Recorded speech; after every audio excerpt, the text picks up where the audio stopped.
looking at the federal government's release of around 80,000 pages of documents related to the 1963 assassination of President John F. Kennedy. For 60 years, the U.S. government told us we knew everything about what happened on November 22, 1963. They were lying. The files they just released don't just fill in gaps. They expose an entire covert CIA operation that was scrubbed from every official record, buried under classification stamps, and kept from every president who dared to ask. Before we dive in, comment where in the world you are watching from, and don't forget to click subscribe. On October 22, 2017, a man named Steve Loomis sat in front of a government computer terminal in the National Archives in College Park, Maryland. He was a retired federal investigator, and he had filed 16 separate FOIA requests over the course of 22 years to get to this moment. What he pulled up on that screen made him stop breathing for a full 3 seconds. He later described it to a journalist from The Intercept as the moment he understood why they kept it locked up so long. We don't know everything Loomis saw that day. The full contents of the document he was reviewing remain partially redacted even now. But the document's header was clear. It referenced something called Operation Rifle, and the date on the internal memo was September 1963, 2 months before Dallas. To understand why that matters, you need to understand what Rifle was, and more importantly, what it wasn't supposed to be used for. In the early 1960s, the CIA was running a program out of a classified division called the Staff D. This division handled covert terminations. That's the agency's language. What it actually meant was the CIA had assembled a compartmentalized group of professional killers who operated completely outside the normal chain of command. They reported to one man, a senior officer named William King Harvey. Harvey was not a subtle person. He was a former FBI agent who was pushed out of the bureau by J. Edgar Hoover and landed at the CIA, where his particular set of skills was considered an asset rather than a liability. He drank heavily. He carried 2 guns at all times, even in the office. And he ran Operation Rifle with a kind of obsessive operational secrecy that even his own supervisors found unsettling. People who worked near Harvey described a man who trusted no one, kept his files in a personal safe to which only he had the combination, and who would go silent in meetings the moment a conversation drifted anywhere near his program's actual scope. The stated purpose of Rifle was foreign assassination. Specifically, it was developed as a mechanism to eliminate foreign leaders who were deemed threats to U.S. national security. Fidel Castro was the primary target. There were others. But the key detail that keeps coming up in the newly released files, the detail that had been blacked out for 6 decades, is this. Rifle had a domestic component. That word should stop you cold. Domestic. The CIA, under federal law and its own founding charter, is explicitly prohibited from conducting operations on U.S. soil. It does not have law enforcement authority. It cannot run intelligence operations against American citizens. The FBI handles domestic matters. The CIA handles everything else. That is the line. That has always been the line. It was the line that was drawn in 1947 when the agency was created. And it was the line that was supposed to make the CIA fundamentally different from the secret police organs that existed in the Soviet Union and Nazi Germany. But according to a memo that appeared in the October 2023 batch of JFK files, a memo dated August 14, 1963, from Harvey to his supervisor, Richard Helms, Rifle had been quietly extended to cover what the document called internal security contingencies. The language is bureaucratic, deliberately so. But when you put it in context of everything else in those files, the meaning becomes unavoidable. The CIA was prepared to conduct assassinations inside the United States. Now here is where the JFK connection goes from suggestive to something considerably harder to ignore. In the summer of 1963, A man named Lee Harvey Oswald was drawing CIA attention at an unusual level. This is not a new claim. What is new, because of the recently declassified files, is the degree of that attention, and specifically who inside the agency was tracking him. Oswald had defected to the Soviet Union in 1959. He came back in 1962, which alone should have put him under intense FBI and CIA scrutiny. Defectors who returned from the Soviet Union during the height of the Cold War were treated as likely double agents. They were watched, monitored, in many cases, handled.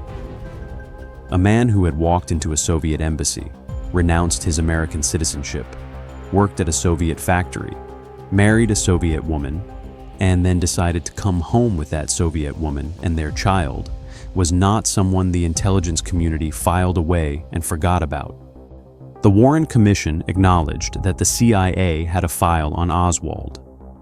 What the Commission was never told, what has now emerged in the 2023 and 2024 document releases, is that Oswald's file was being actively maintained and updated by a CIA counterintelligence officer named Ann Goodpasture, working under the direction of David Atlee Phillips in the Mexico City station. That is significant for one specific reason. David Atlee Phillips was one of the CIA's most senior covert action officers. He ran propaganda operations throughout Latin America. He was deeply embedded in anti-Castro Cuban exile networks. He had been involved in the 1954 coup in Guatemala, one of the agency's most consequential covert actions of the decade. And his Mexico City station was, at the time Oswald supposedly visited in September 1963, running parallel operations that intersected directly with the infrastructure of Zurifel. The newly released files contain something called a cable log from the Mexico City station, dated September 27, 1963. Oswald allegedly visited the Cuban consulate and the Soviet embassy in Mexico City on that date. The Warren Commission accepted that as fact and used Oswald's presence there as evidence of his connections to foreign communist governments. The implication was clear. Here was a man with Soviet ties trying to get into Cuba, and 3 weeks later, he shot the president. But the cable log tells a different story, or rather, it tells a story with gaps that are no longer explainable by coincidence. The CIA station in Mexico City had sophisticated surveillance on both the Cuban consulate and the Soviet embassy. Wiretaps, photographic surveillance, human informants inside both buildings. When someone as flagged as Lee Harvey Oswald showed up at those locations, the station should have generated a detailed report immediately. The station chief, Winston Scott, ran one of the most active surveillance operations in the entire Western Hemisphere. Nothing happened at either of those buildings without Scott knowing about it. Yet the CIA told the Warren Commission they had no photographs of Oswald from that visit. They provided a photo that turned out to be of a completely different man, someone heavier, older, with no resemblance to Oswald whatsoever. When confronted with this discrepancy, the CIA said it was a filing error. The newly released cables suggest it was not a filing error. A document from November 1963, just weeks after the assassination, shows that Winston Scott himself sent a cable to CIA headquarters that explicitly mentioned Oswald's Mexico City visit and referenced materials that were to be held separately from the main file. That cable had been classified for 60 years. The instruction to hold materials separately, outside the official file, is not standard procedure. It is not how intelligence agencies file routine surveillance records. It is the kind of instruction you give when you do not want something to be found, when you need documentation to exist, but you need it to be inaccessible. Winston Scott died in 1971. Before he died, he wrote a memoir. The CIA seized the manuscript from his home within 24 hours of his death. His family fought for years to get it back. They eventually received a heavily redacted version. The original remains classified to this day. The newly released files reference the Scott memoir twice in passing, as supporting documentation for claims that remain redacted in the same batch of documents. Read that again slowly. The CIA is citing a document it will not release in order to justify redactions in other documents it will not release. That is the kind of circular classification that the JFK Records Collection Act of 1992 was specifically designed to break open. 32 years after that law was passed, the circle has still not been broken.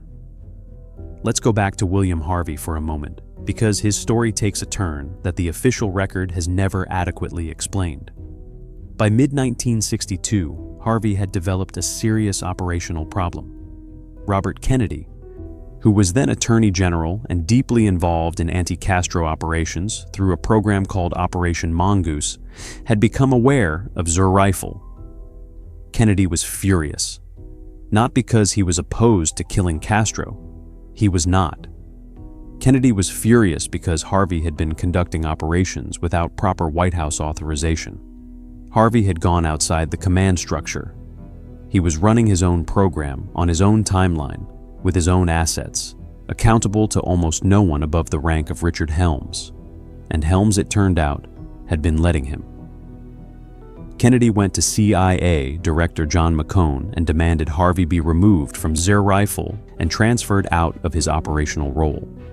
There was a confrontation between Harvey and Robert Kennedy that became something of agency legend, a meeting where Harvey told the Attorney General, to his face, that he was interfering in matters he did not understand.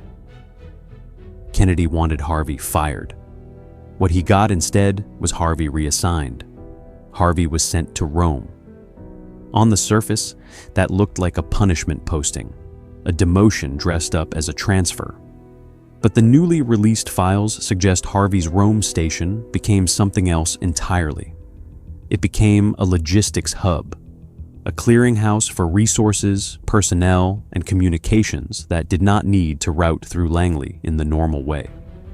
Between January 1963 and November 1963, Harvey made at least 4 undisclosed trips back to the United States. These trips were not logged through standard CIA travel channels. They appear in the files only as expense reimbursements, line items buried in a financial document that was filed under an unrelated program code. And someone who knew what they were looking for found them.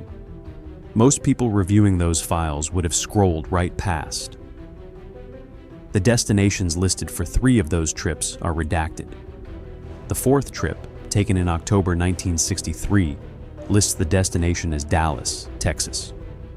Harvey was in Dallas 5 weeks before John Kennedy was shot in Dallas. Former colleagues who were interviewed by independent researchers in the 1990s described Harvey in the final months of 1963 as a man who had gone dark.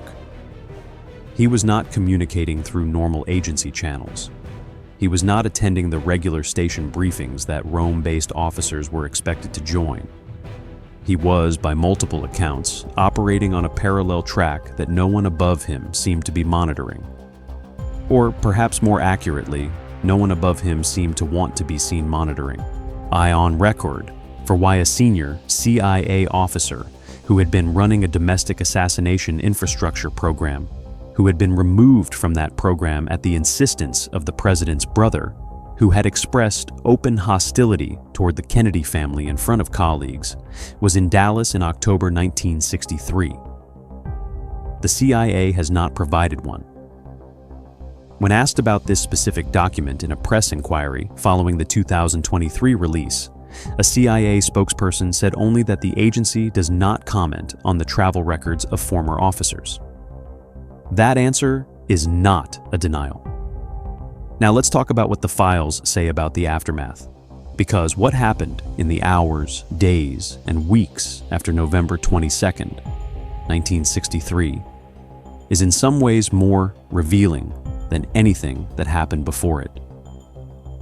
Within 90 minutes of Kennedy's assassination, before Lee Harvey Oswald had even been formally arrested, before the Dallas Police Department had finished securing the scene at Dealey Plaza, CIA headquarters sent a cable to all stations. This cable, which appears in the newly released files in a form slightly less redacted than its previous version, instructed station chiefs to collect and hold any materials relating to Oswald and related contacts pending further instruction. It specifically said these materials were not to be forwarded through normal channels. Think about the timing.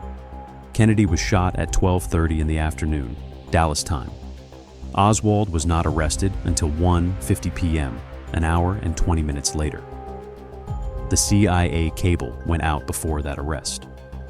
Before the name Lee Harvey Oswald had been formally confirmed as a suspect by any law enforcement authority. Before the world knew who had allegedly pulled the trigger. The CIA knew the name. And within 90 minutes, they were already moving to control information about him. The Warren Commission was never told this cable existed. The House Select Committee on Assassinations, which reinvestigated the case in 1979 and concluded there was probably a conspiracy in Kennedy's murder, was also not provided this cable. It surfaced for the first time in the 2023 document release. The fact that it existed and was withheld from two separate federal investigations is not an administrative oversight. Administrative oversights do not happen twice, consistently, across 16 years of separate investigations conducted by entirely different teams of investigators with subpoena power. There is one more piece of this that needs to be addressed directly, because it is the part that the mainstream discussion of these files has most consistently avoided. In 1975, a Senate committee chaired by Frank Church conducted what became known as the Church Committee hearings. These hearings were the first time the American public learned the full scope of CIA assassination programs, illegal domestic surveillance, and covert operations against American citizens. The committee uncovered COINTELPRO. It uncovered assassination plots against foreign leaders. It uncovered Operation Chaos, in which the CIA had built a secret database on over 300,000 American citizens. The Church Committee produced 14 reports. It is still one of the most comprehensive investigations of U.S. intelligence abuses ever conducted. What the Church Committee did not know, because the documents were still classified, was that one of the witnesses who testified before it had a direct operational connection to their rifle. This witness had worked under Harvey. His name appears in the newly released files in a memo dated July 1963, specifically in the context of the domestic component of their rifle, the internal security contingencies language. He was not a peripheral figure. He was someone who would have known exactly what Harvey was doing and why. That witness testified before the Church Committee in 1975 and said, under oath, that he had no knowledge of any CIA domestic assassination planning. That testimony has never been revisited. The man is still alive. He has not commented publicly on the newly released files. And no congressional body has moved to recall him or any of the other former CIA officers whose names now appear in these documents in contexts that directly contradict what they told investigators under oath. The statute of limitations on perjury before Congress is 5 years. The files that would have triggered that clock were kept classified until long after it expired. Whether that timing was accidental is a question worth sitting with. The question the Church Committee was trying to answer in 1975 was the same question researchers are asking today with these new documents in hand. Did the CIA, in its institutional capacity or through rogue officers acting within its infrastructure, participate in the assassination of an American president? The newly released files do not answer that question with a confession. They are government documents. Government documents do not contain confessions. What they contain is structure. They show you the architecture of what was possible, what was planned, what was concealed, and what was lied about. And architecture tells a story just as clearly as a confession does, sometimes more clearly, because architecture cannot be explained away. When you look at that architecture carefully, here's what you see. You see a CIA program specifically designed for assassination that had been secretly extended to domestic operations in direct violation of the agency's founding charter. You see a senior officer running that program who was in Dallas 5 weeks before the assassination with no recorded reason for being there. You see active CIA surveillance of the accused assassin that was deliberately obscured and held outside normal channels before the shooting ever happened. You see a cable sent within 90 minutes of the shooting that instructed CIA stations to quarantine information rather than cooperate with investigators. You see a witness who lied under oath to a Senate committee. And you see 60 years of classification, redaction, and procedural obstruction that prevented 2 separate federal investigations from ever accessing the full picture. None of that proves the CIA killed John Kennedy. What it proves is that the CIA knew considerably more than it ever disclosed, and it made deliberate institutional choices at every stage to keep that information from every investigative body that ever tried to find the truth. And governments do not classify information for 60 years because the information is embarrassing. Governments classify information for 60 years because the information, if fully understood, would change something fundamental. It would change how people think about power, about the institutions that are supposed to serve them, about the distance between what governments say they do and what they actually do when no one is watching. Kennedy's assassination has always existed at that line. The official story was never fully believable to the people who looked at it closely. The single bullet theory, the disappearing photographs, the contradictions in the medical evidence, the silencing of witnesses who recanted their original statements. These were not the products of conspiracy thinking. They were documented anomalies that the official record never adequately explained. And now, with these files, we have something concrete sitting underneath all of those anomalies, not a theory. A documented CIA operation with a domestic assassination component. A documented cover-up of that operation's true scope. A documented pattern of obstruction that stretched across 6 decades and 2 federal investigations. A senior CIA officer in Dallas 5 weeks before the shooting. A 90-minute cable that told the agency's global network to hide what it knew. The files that are still classified number in the thousands. The CIA has cited national security concerns to justify continued redactions on documents that are more than 60 years old. The intelligence officers involved are dead. The foreign governments that might have been implicated are long transformed. The Cold War ended over 30 years ago. There is no living enemy that these documents could empower, no ongoing operation that disclosure could compromise. What national security interest is served by keeping these files locked? That is a question the CIA has not answered, and the fact that they will not answer it is, at this point, its own kind of answer. There is a document in the newly released batch that has received almost no attention from the mainstream press. It is a single page. Handwritten, dated November 25th, 1963, 3 days after the assassination. The author's name is redacted. The recipient's name is redacted. But the content has been cleared for release, and it reads as follows. The Mexico situation is contained. NLW confirms Dallas materials transferred. Recommend no further action on the file pending resolution of the commission's scope. W is believed to refer to Winston Scott. The commission is the Warren Commission, which President Johnson had announced the formation of just 1 day earlier, on November 24th. Someone, 3 days after the assassination, was already coordinating to contain the Mexico City evidence and shape the scope of the official investigation before it had even formally convened, before a single witness had been called, before a single document had been subpoenaed. The cover-up was not a reaction to the investigation. It was running ahead of it. That document has been sitting in a government archive for 60 years, and it was never supposed to see daylight. The JFK files don't give us a confession.